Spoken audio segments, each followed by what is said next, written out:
napakataas na kaso ng COVID na naitala ngayong araw, itong Department of Health ay nakakita na raw ng senyales ng curve flattening o itong tuluyang pagbaba ng COVID infection dito sa Pilipinas. May buong detalye si Congo Christian Yosores.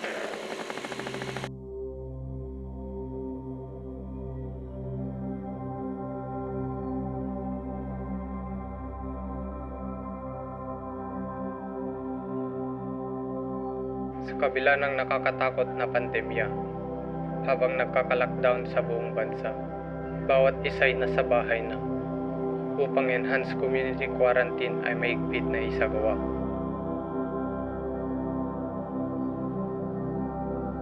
Maraming bagay ang aking inatupag. Malampasan lamang ang sitwasyong nakakatakot dulot ng COVID-19 at makatulong sa pang-araw-araw na pagkain.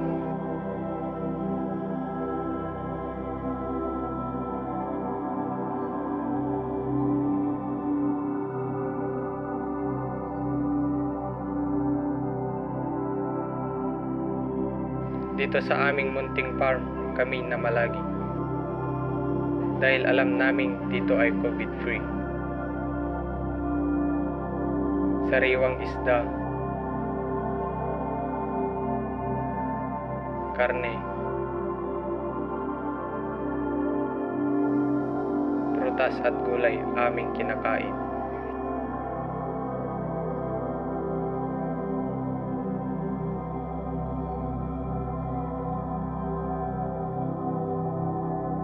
Preskong hangin at libreng tubig hindi problemahin.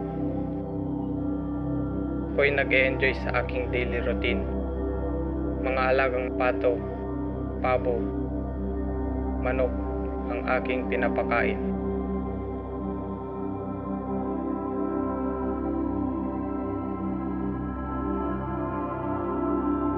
Sadyang napakasaya kung itlog nila ay napakadami.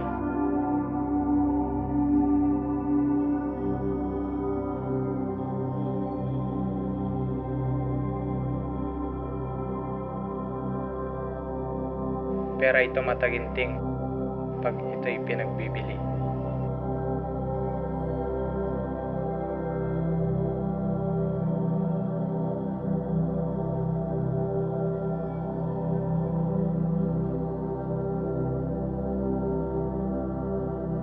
Dito sa aming palaisdaan na isa pang aking pinagkakabalhan,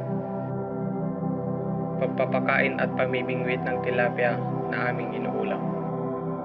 Marami ding kuhol, tulya at suso na ibinabahagi namin sa mga kababayan upang kahirapan sa pagkain dulot ng pandemic ay maagapan. Masarap ang buhay, kabayan, kung tayo ay masipag, matyaga at produktibo man.